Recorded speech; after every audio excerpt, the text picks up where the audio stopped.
Hey there, welcome to day 1214 of What You Up To Now. Sharon Horne-Ellstrom here, documenting my journey as I transition from the brick and mortar corporate world of business to the online world of business, and a little bit back and forth, doing a little bit back and forth this year. Today, two challenges that I do every day are the All About You 365-Day Challenge, our annual challenge to do one thing every day that centers you, which was all about Nietzsche's a thought, even a possibility, can shatter us and transform us.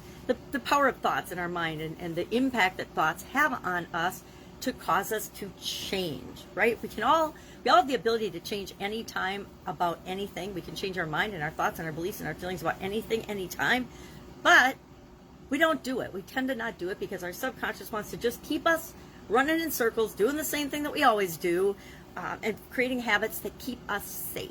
Well, safe is often not in our best interest when it comes to what it is that we want in life, what we want to achieve, what we really want to have in any area or aspect of our life. Usually safe and doing the same thing over and over and over again, it's just going to keep getting us the same results and keep us stuck in the same circle of what we've always had or what we've always gotten. And we'll change a little bit, but it's so slow, it's like microscopic, and it makes us very frustrated. So transformation becomes important. How do we transform? Something happens outside or inside of us that causes us to make a different choice, to take a different action. And it can be an outside thing like COVID-19 pandemic, or politics, or religion, or an accident, or our health. But something has to change before we'll even try to look at our life and our world and our results and things differently.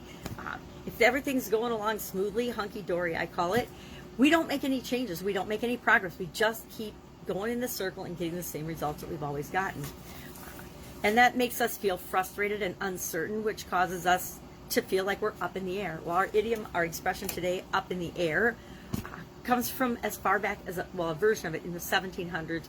And the up in the air version became popular in the first half of the 19th century, which means the 1800s. That's a long, no, the 1900s. It came, not the century, in the 1900s. So in the early 1900s, which was long before I was born, it became popular to say up in the air. Things are uncertain. And there's been a whole lot of uncertainty in the world and in people's lives, and here in America, back to the 1900s, when people started creating the things that it is that they want. And the world changed. We went from agricultural to industrial nation. We went from industrial to information age. We've gone from information age to I don't know what age we're in right now. I'm going to have to look that up. But to me, it's just the crazy age. We're just in the crazy age of what's going on. But we've always, as people and human beings, had the opportunity to pick and choose what we're going to have in our lives, what we're going to create in our lives. So although things outside of us may feel up in the air, we always have the ability to create the environment, the situation, and things in our life the way we want them to. Everybody else that you see might be out eating fast food every day and gaining tons of weight, but that doesn't mean you have to do that too. You can always choose to lead a healthy lifestyle, to have the energy that you want, to take care of yourself, to do what it is that you want. Just because everybody in your family is doing it doesn't mean you have to do it. Remember in school when we were kids and your mom or dad would say, well, because we'd always use the reasoning that our friends were all going to this party, so we want to go to this party too. And they would say, if your friends are going to jump off the cliff, are you going to jump off the cliff with them? And of course the answer is no, but back then we thought it was a rational, good argument. Children do. There's a lot of adults acting as if that's still a rational argument. Well, everybody's doing this or everybody's doing that, therefore it must be the thing for me to do. And one of the secrets in life and business and anything, and leading a life that you love and that you feel successful in, is deciding what it is for you, what success is for you, what you want in your life for you, what you want the different areas and aspects of your life to look at like. I know I share this a lot. There's all these different areas and aspects of our life. And if we ignore any of them, any area for too long, something will happen and it will get our attention. My biggest example is my physical well-being. Totally ignored it for like 2 decades. I used to be, when I was younger, I took care of myself. I was participating in a lot of sports and activities and things. And then in my 30s and 40s, I did nothing. I did the minimum to get by physically with respect to actually eating right, paying attention to what I ate, taking care of myself. And lo and behold, at 50, I had a sudden cardiac arrest because my physical well-being said, all right, you've been abusing us for decades now. It's time you pay attention or you're not going to have to worry about it because you're not going to be here anymore. And that applies to all the areas and aspects of our life. If we don't have some or pay some attention to our emotions or our thoughts or our mental well-being or our spiritual well-being, you know, how we're connected to everything and everyone else on the planet, our financial well-being. I think a lot of us know from firsthand experience, if we don't pay attention to our financial well-being and health, the world will take advantage of you, and usually, depending on your thoughts and beliefs, you'll end up having financial struggles and troubles. Same with relationships. If we just take our relationships for granted and don't actually pay attention to them, we won't have those relationships anymore, right? And the same is contribution.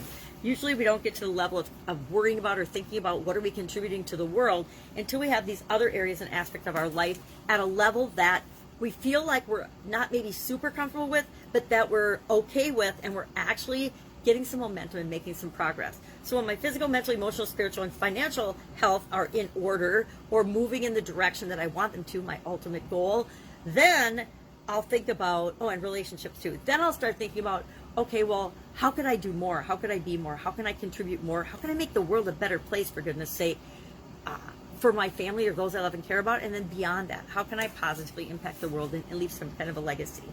And this year we're talking a lot about communication and confidence, because with the pandemic, I have found there's been a huge hit to people's confidence, egos, ability to communicate, and there's all these amazing ways to reach people and share with them what you can do and how you can serve them if you're willing to look at different communication formats, look at different ways of communicating.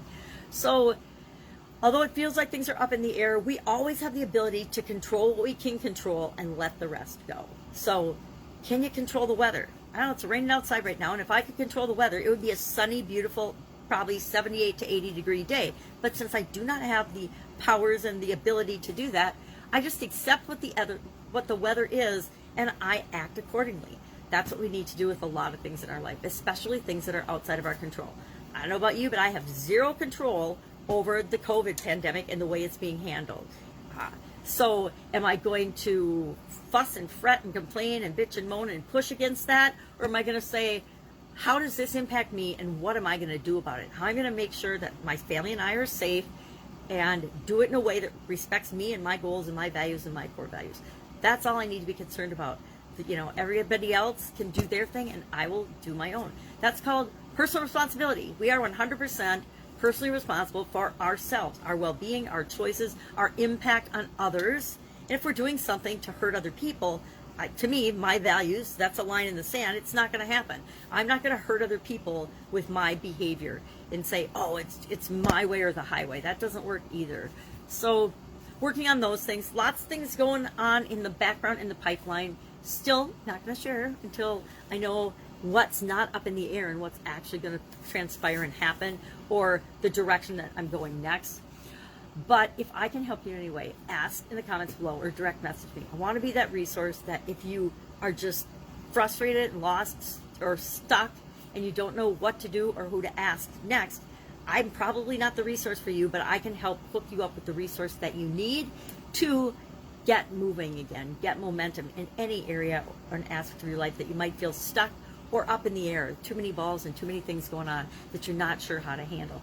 It's pretty easy when we create a plan, and it's not something that's written in stone, but when we have an overarching big vision and plan for our life, because, you know, companies have visions for their businesses for a reason.